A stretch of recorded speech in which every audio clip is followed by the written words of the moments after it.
Saludos a todos. Nuestro tema de análisis es los riesgos en la ejecución del gasto público y su control como tema de gran relevancia para la administración pública, porque la ejecución del gasto representa el momento en que los recursos del Estado se transforman en bienes, obras y servicios para la ciudadanía.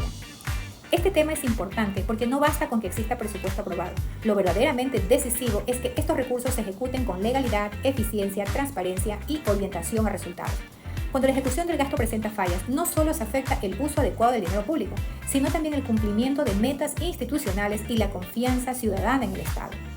En este contexto, nuestra investigación se plantea la siguiente pregunta: ¿cuáles son los principales riesgos en la ejecución del gasto público en el Ecuador y en qué medida los mecanismos de control permiten prevenirlos, detectarlos y corregirlos eficazmente?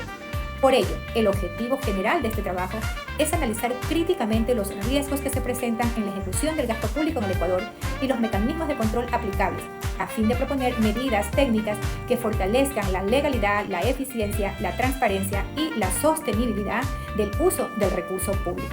Marco conceptual y normativo. Para entender un poco mejor de este tema, primero debemos precisar qué es la ejecución de un gasto público. Es la fase del ciclo presupuestario en la que los recursos aprobados en el presupuesto se comprometen, devengan, pagan y registran para financiar las actividades estatales. Desde el punto de vista normativo, en el Ecuador, esta fase se encuentra respaldada en la Constitución de la República, que establece que la formulación y ejecución del presupuesto deben estar sujetos dentro de una planificación nacional.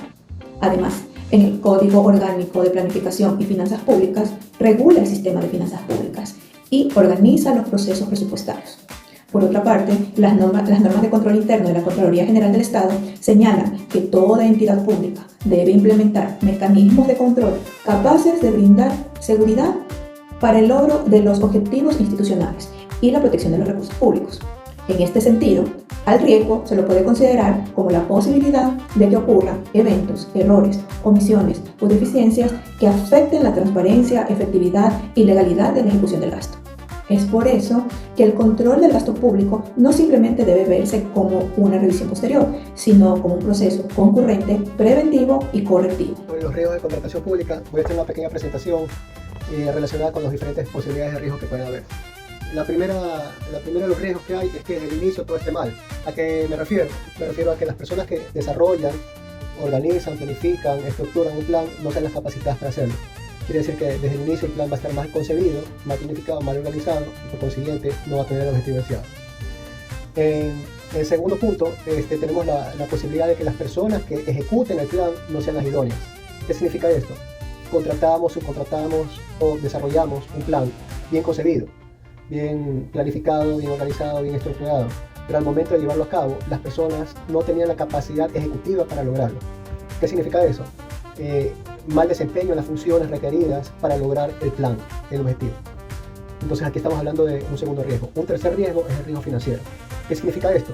Tienes un buen plan, tienes buenos objetivos, tienes buena ejecución, pero al momento de desarrollar el plan, lastimosamente no puedes tener el flujo necesario de efectivo, el flujo financiero, para poder concretar lo que en papel tú has planificado, organizado y ejecutado para hacer. Entonces ese es un tercer riesgo, el riesgo financiero. Es muy importante. Muchos proyectos se pueden caer, no porque no fueron bien concebidos, no fueron bien planificados o no hubo personal que lo pudo desarrollar de manera adecuada, sino porque lastimosamente no hubo el flujo financiero que pueda alimentar el desarrollo del proyecto. Ya, ese es el tercer riesgo para un proyecto de administración pública. Y por último, y no menos importante, y posiblemente el riesgo que toda la sociedad nos vemos involucrados, es el riesgo de la corrupción. Es el riesgo donde impone el contacto, la relación, la posibilidad de hacer algo fuera del plan. ¿A qué me refiero? Por ejemplo, tú puedes tener un buen plan, una buena organización, una buena ejecución, pero lastimosamente por algún interés o alguna relación o alguna, ¿cómo le puedo llamar? Alguna relación con una fuente de interés, o sea, una persona que pueda estar relacionada con el proyecto de manera inadecuada, ya sea porque tiene una cercanía, porque aportó, porque tiene una relación con la persona que toma la decisión. Entonces este es un riesgo muy latente y muy grave, porque tú puedes tener un buen plan, una buena organización, buen personal para ejecutar, pero en el momento en que la corrupción entra en un proyecto, no tiene nada que ver con un plan, tiene que ver simplemente por intereses y por conveniencias que hacen que este proyecto al final del día no pueda tener un objetivo deseado, sino que simplemente se va a desviar hacia los intereses de X o Y grupo, donde involucre estos temas de intereses políticos, personales, administrativos, que al final del día son un riesgo de corrupción. Análisis crítico. Tenemos las fortalezas del sistema, que es donde el régimen tiene responsabilidades de la Contraloría y cumple una función indispensable del control externo, corrección institucional y protección patrimonial. Sin un sistema de responsabilidades, el control público quedaría reducido a recomendaciones en fuerza correctiva. La estructura legal también permite distinguir entre consecuencias administrativas, civiles y penales, lo que aporta pues un orden técnico al sistema. Tenemos las debilidades jurídicas. Aquí se puede decir pues, que el problema no está en la existencia del control, sino en su aplicación. La doctrina reciente subraya pues, que la falta de criterios uniformes puede afectar la seguridad jurídica y generar sanciones percibidas como arbitrarias. También se ha señalado la necesidad de reforzar la motivación, la claridad de los criterios de imputación, la objetividad de la evaluación de la conducta del servidor público. Tenemos la tensión entre control y garantías. Es un Estado constitucional, pues el control no puede ser eficaz a costa de debilitar derechos. La Constitución exige que toda autoridad administrativa garantice el cumplimiento de las normas y los derechos de las partes. Por ello, pues la responsabilidad administrativa y la glosa deben funcionar bajo una sola lógica, que sea pues de control con garantías, no de castigo automático. Los riesgos asociados. Tenemos que cuando el sistema no distingue adecuadamente entre infracción funcional y daño económico, o cuando no motiva con rigor la atribución de responsabilidad. Esto hace pues, que se generen riesgos institucionales y jurídicos, nulidades, litigios, debilitamientos de la credibilidad del control y afectación a la confianza en la administración pública.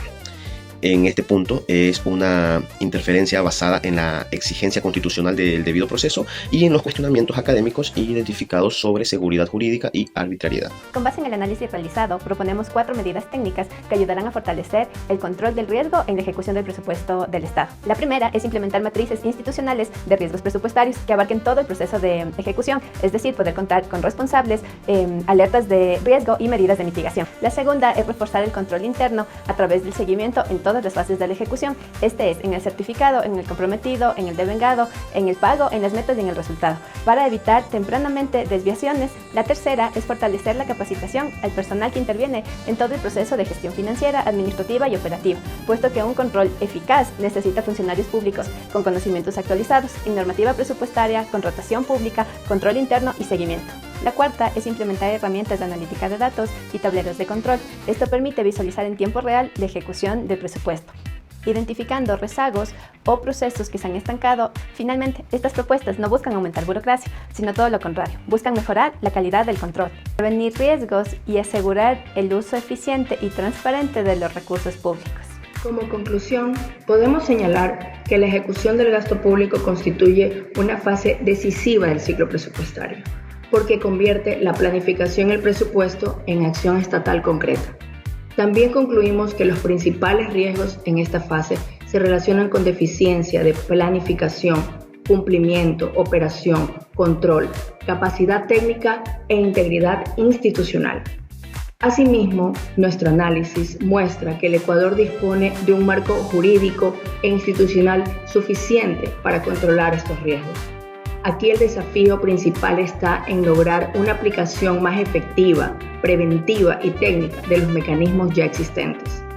Por ello, como grupo, sostenemos que el control del gasto público debe orientarse no solo a detectar errores o irregularidades después de que estos ya hayan ocurrido, sino al contrario, a prevenirlos mediante evaluación de riesgos, seguimiento continuo, fortalecimiento del control interno y uso de información para la toma de decisiones. Finalmente, consideramos que mejorar el control sobre la ejecución del gasto público no solo protege los recursos estatales, sino que también fortalece la confianza ciudadana, la calidad de la gestión pública y la generación de valor público. Muchas gracias.